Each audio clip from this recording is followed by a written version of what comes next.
To take the wheel of a rocket Oldsmobile with the rocket engine and whirl away. It's a driver's dream come true.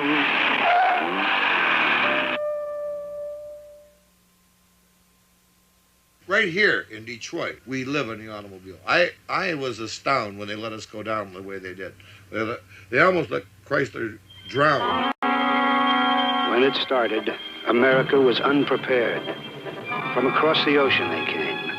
Little cars, determined to change the buying habits of a nation. And for a while, there was no stopping them.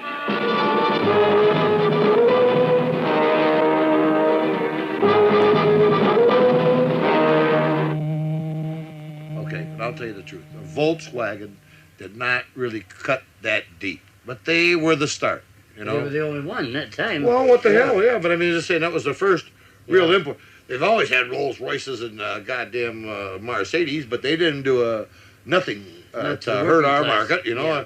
Hey, we controlled the whole market of the world. We were the car producers. Certainly they were hurting. Yeah. You're damn right they were. They were out of jobs. They couldn't find a job. Chevrolet stands alone. See the USA. There was no way they could.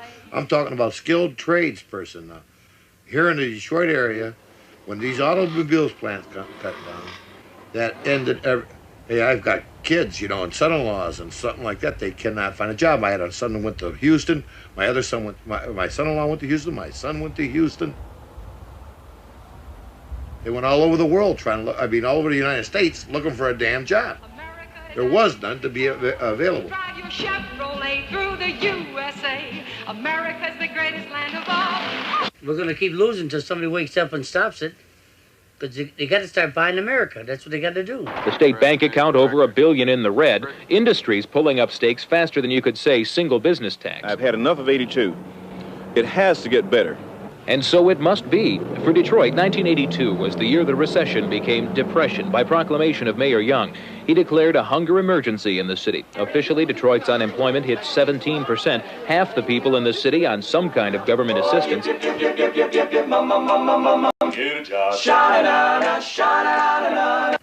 We had 3,000 people in our place, I think, and they cut them down to under 1,000, I think it was.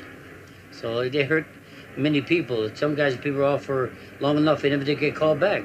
Choked by imports and fighting for survival, the American auto industry and its army have targeted Japan as a major source of its problems. We are being shot at and shot up by the Japanese, who have the most protectionist economy in the world.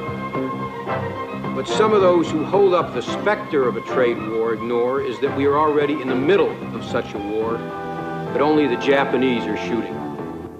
I said, if I were president of the United States for 2 months, I said, I'd fix the Japanese like they've never been fixed. I said, I would put a moratorium on automobiles.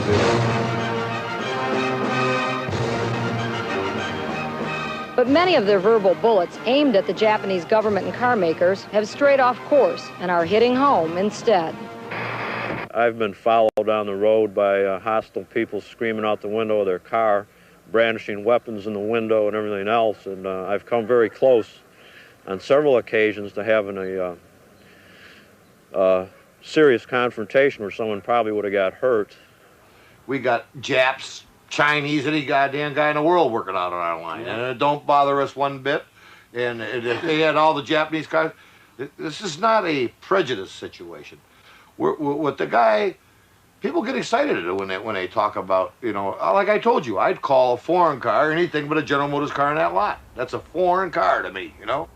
I just mind my own business, but in light of how many people go out of their way to antagonize people that look different than them, at least in this part of the country, it's surprising that there hasn't been more than one Vincent Chin incident. Nikki Granberry is standing by in Southfield with more. And Nikki, I hope we can assume that these cars do not have owners. That's right, Bev. The car you're looking at... I've driven a Japanese car for years. I've found once a sign on my own windshield saying I hate people who don't drive American cars. There were pictures, in fact, a person who made a documentary about the Chin case exploited those pictures of people smashing Japanese imports. They were so angry. But it's a quantum leap, a giant jump to say that you're angry at Japanese imports and that you then hate Oriental people.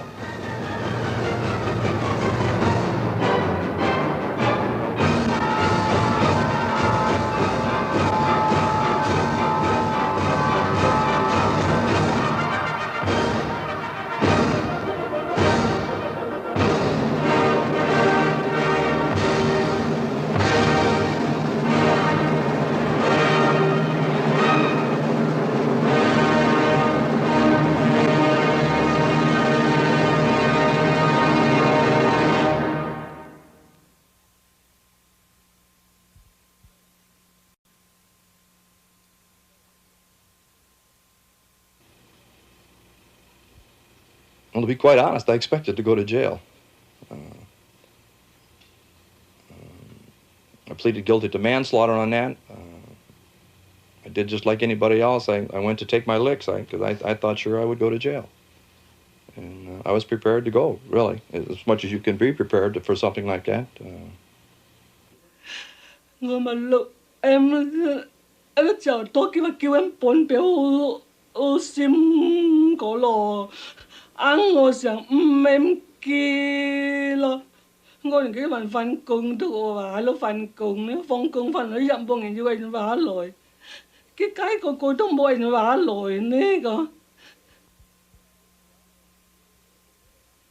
in what outraged the Asian community, both escaped a 15-year prison term.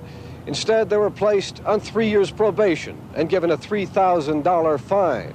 Because neither had a previous criminal record, and both had what the judge called stable working backgrounds. The victim lingered for 4 days, which again, based upon everything, was indicative to me that they attempted to administer a punishment.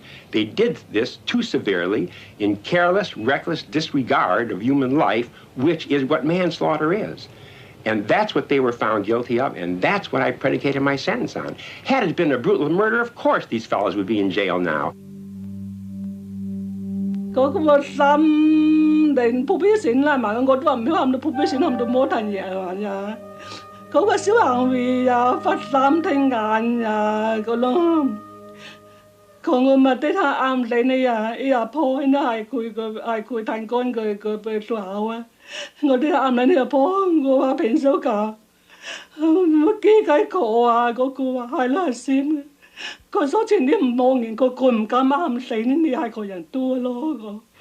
And right there on the front page was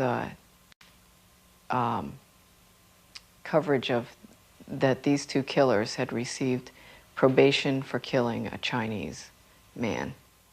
And I just felt all of the blood and feeling in my body leave me. I just couldn't believe that this had happened. I was brought up to believe that if you do something wrong, you have to pay the price. And it didn't seem that, Vincent's life was valued very much. Trong on phồn có in có phạm bị con pháp luật môi phồn lo quy với cái nghiệm tôi luôn năng cao xiêm liang vội conว่าphồn loว่าcam do phồnสิda mà ngồi bốn cái năm bằng ô phát thấy nó mót năm bằng nhất quy và mèm buồn con ngồiอยู่เขียวว่ากี่หอยอย่างตู้กันว่ากูให้ปากเงินเลี้ยงวันที่สิบให้หงเงินก็ได้ให้ขออย่างตู้มันเนี่ยว่าโมลีเดียวแต่唔想ngồiก็สั่นเงินแล้ว唔想ngồiตัวมาม่า嘛เมื่อกี้ก็唔想ลมบุญngồi唔想用唔需用ngồi想發題唔用mót得個 Yeah, we all were surprised that they didn't come to us and ask us what happened. You know, all the dancers were like shocked. When you have two police officers as eyewitnesses to any type of crime, I believe both officers should have been notified for court. Both officers should have went to court, and both officers should have been notified of any plea bargaining. You know, in this matter, we were, I would have to say, maybe the last to know. Didn't you have then the responsibility to ask for the other side of the case before you handed down the sentence? Bill, I am the presiding judge in the criminal division of the Wayne Circuit Court. I have approximately 50 sentences every week. With 50 sentences a week, you're talking about 200 sentences a month. You're talking about over 2,000 sentences per year.